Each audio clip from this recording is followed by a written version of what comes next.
इस वक्त हमारे साथ केंद्रीय मंत्री प्रकाश जावड़ेकर जी लाइव जुड़ चुके हैं। प्रकाश जी, बहुत स्वागत है आपका आज तक पर। और आम जनता को आम भाषा में कैसे समझाएंगे, कैसे बताएंगे कि ये आम आदमी का बजट है जो उसकी उम्मीदों पर खरा उतरेगा? प्रकाश जी,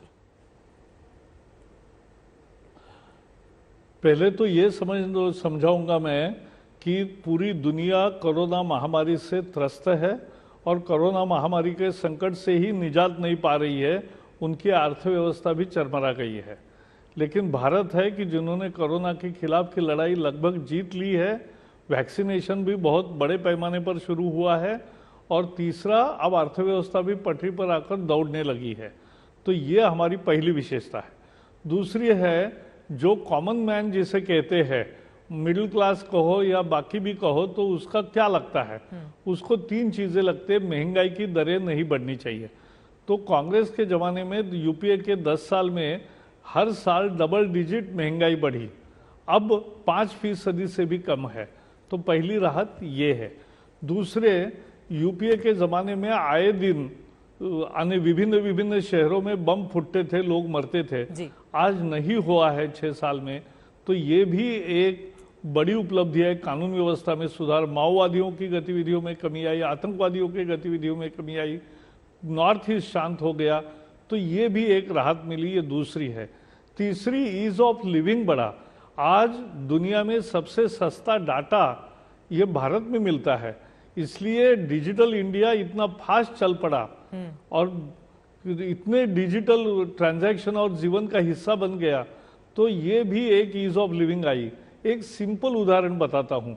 अगर पहले ये नियम था कि पेंशनर जो है उसको हर नवंबर में बैंक में जाकर जिंदा होने का प्रमाण खुद वहां जाकर देना पड़ता था, तो कोई विदेश में गया है तो भी नवंबर में उसको लौट के एक दिन बैंक में जाना पड़ता था। अब ये जीवन प्रमाण करके एक आया, करोड़ों पेंशनर्स अब घर में बैठे बैठे अपने जिंदा होने का प्रमाण देते हैं। ये ऐसी इतनी बातें हुई है, उससे लोग खुश है और दुनिया में देश का नाम बढ़ा, सीमा सुरक्षित है। तो ये जब होता है तो सामान्य लोगों को यही चाहिए होता है और वो मिला है। सामान्य लोगों को यही चाहिए होता है, लेकिन रोजगार का संकट भी एक बड़ा सवाल है जो सामान्य लोगों से जुड़ा हुआ है, जिस पर लगातार विपक्ष आपको कटघरे में खड़ा कर रहा है। रोजगार के अवसर उपलब्ध कराए जाने को लेकर कोई बहुत बड़ी बात इस बजट में दिखाई नहीं दी, इस तरह के आरोप लग रहे हैं। नहीं, इस बजट में सबसे बड़ी बात है 5,71,000 करोड़ का इंफ्रास्ट्रक्चर पुश है। मैडम, रोड बनते, रेल बनते, मेट्रो बनती, गैस पाइपलाइन बनेगी, ट्रांसमिशन लाइंस बनेगी, एयरपोर्ट बनेंगे, पोर्ट बनेंगे, बाकी यात्राओं की और टूरिज्म की व्यवस्था बढ़ेगी, तो रोजगार ही रोजगार निर्माण होते हैं।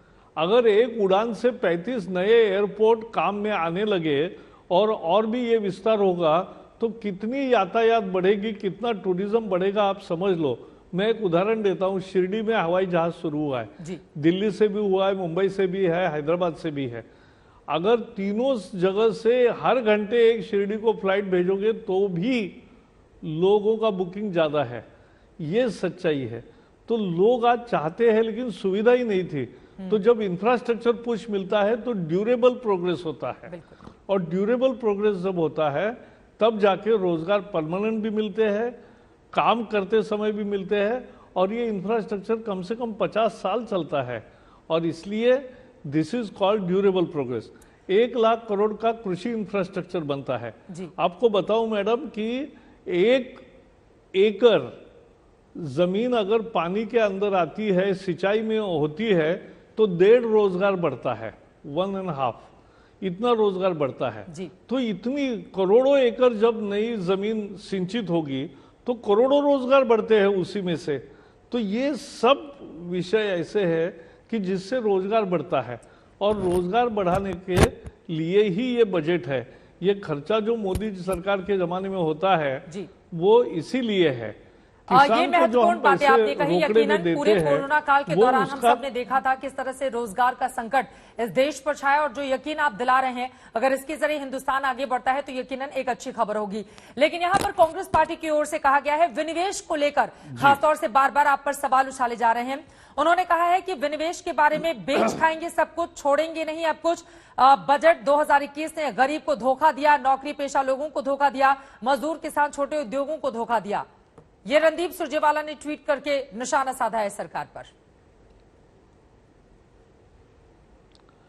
ये बेबुनियाद इसलिए है कि अटल जी के, मैंने अभी मेरे पास हेवी इंडस्ट्री पब्लिक सेक्टर दोनों विभाग हैं जी, तो मैंने जानबूझ के अध्ययन किया ढंग से, और अध्ययन में मुझे ये पता चला, और मैं पब्लिक भी करूंगा अभी, कि अटल जी के समय जो उद्योग विनिवेश हुए, उन उद्योगों की आज की स्थिति क्या है और भारत सरकार का फायदा हुआ या नुकसान होगा। पहले तो भारत सरकार को अपफ्रंट पैसे मिले, जो वहां रोज खर्चा होता था वो समाप्त हो गया।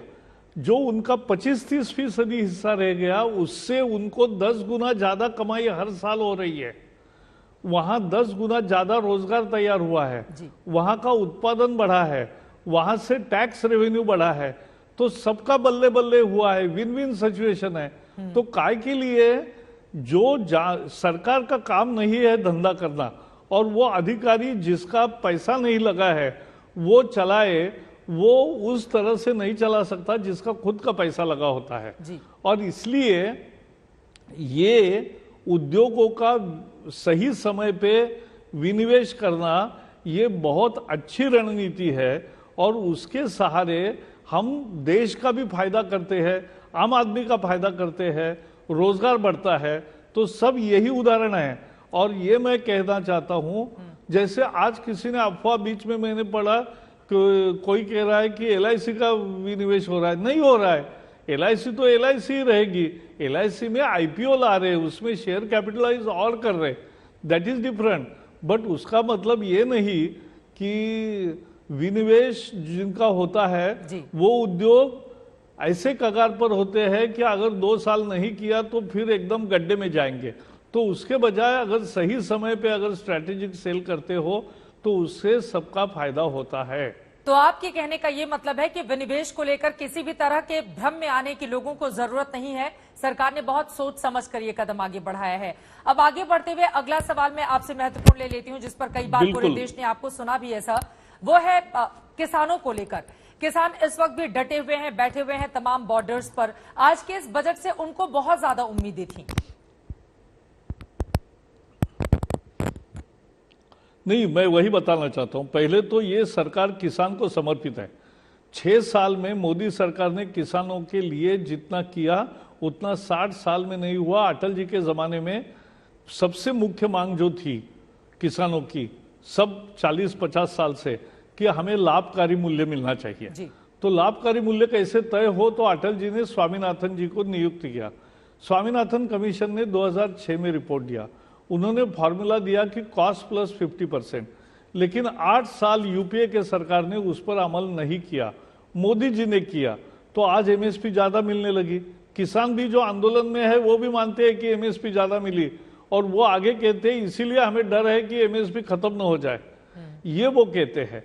तो ये पंजाब में जानबूझकर 2-3 पार्टीज अपनी राजनीति के कारण किसानों को इस तरह से गुमराह करने में सफल हुए कि जैसे कोई एपीएमसी खत्म होगी, एमएसपी खत्म होगा, मंडी खत्म होगी और सरकारी खरीद खत्म होगी। हमने दिखा दिया, इस साल कानून बनने के बाद भी खरीद ज्यादा हुई, सरकारी खरीद चालू रही, एपीएमसी मजबूत हो रही है। इस बजट में भी एपीएमसी को सुधार के लिए पैसा दिया है बहुत सारा, और इनाम भी अच्छा चल रहा है, और एमएसपी भी बढ़ा है, और ज्यादा धान की खरीद हुई है तो ज्यादा पैसा किसानों के हाथ में गया है। लेकिन आप, मुझे दूसरा भी सवाल है। आप देखिए केरल के किसान, केरल, तमिलनाडु, आंध्र, तेलंगाना, महाराष्ट्र, गुजरात, गोवा, छत्तीसगढ़, मध्य प्रदेश, ओडिशा, झारखंड, बंगाल, असम, हिमाचल, उत्तराखंड, क्या यहाँ के, और उत्तर प्रदेश का ज्यादातर हिस्सा, क्या वहां के किसान नहीं है? तो तो वो क्यों नहीं आंदोलन कर रहे अपने अपनी जगह? इसलिए नहीं कर रहे कि किसान के लाभकारी कानून हमने बनाए हैं, उनको ऑप्शन दिया है कि आपको चाहिए मंडी में बेचो, आपको चाहिए बाहर बेचो। हमने उनको संरक्षण दिया है। कॉन्ट्रैक्ट फार्मिंग का कानून तो सभी कांग्रेस के राज्यों में है जी।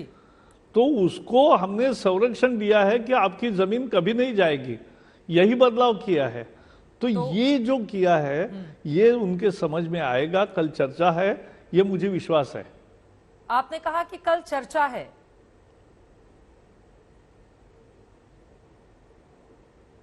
जी, आपने भी पढ़ा होगा, मैंने भी पढ़ा है। जी, तो चर्चा के जरिए आपको लग रहा है कि देश के जिन राज्यों का आपने जिक्र किया उसके जरिए इन 3 राज्यों का भी समाधान निकल जाएगा, चाहे वो हरियाणा हो, पंजाब हो या पश्चिमी उत्तर प्रदेश के लोग जो लगातार इसको लेकर विरोध कर रहे हैं।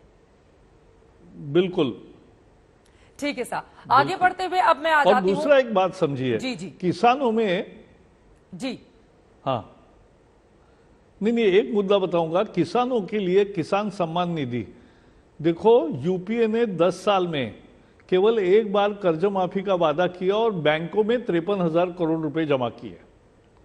हमने अभी तक 1,18,000 करोड़ रुपए दिए हैं, किसानों के खाते में गए हैं, बैंक के खाते में नहीं, और उनके बैंक अकाउंट में गए हैं, उनके पास जमा हो गए हैं। और ये 10 साल चलेगा। हर साल 12 करोड़ लोगों को 6-6 हजार रुपए से 72,000 करोड़ रुपए मिलते जाएंगे। तो कहाँ 53,000 करोड़, कहाँ 7 लाख करोड़? ये किसानों को डायरेक्ट मदद है। ये ऐसी योजना आज तक कभी नहीं हुई। किसानों ने 17,000 करोड़ रुपए का प्रीमियम भरा और फसल बीमा में उनको 90,000 करोड़ रुपए का मुआवजा मिला।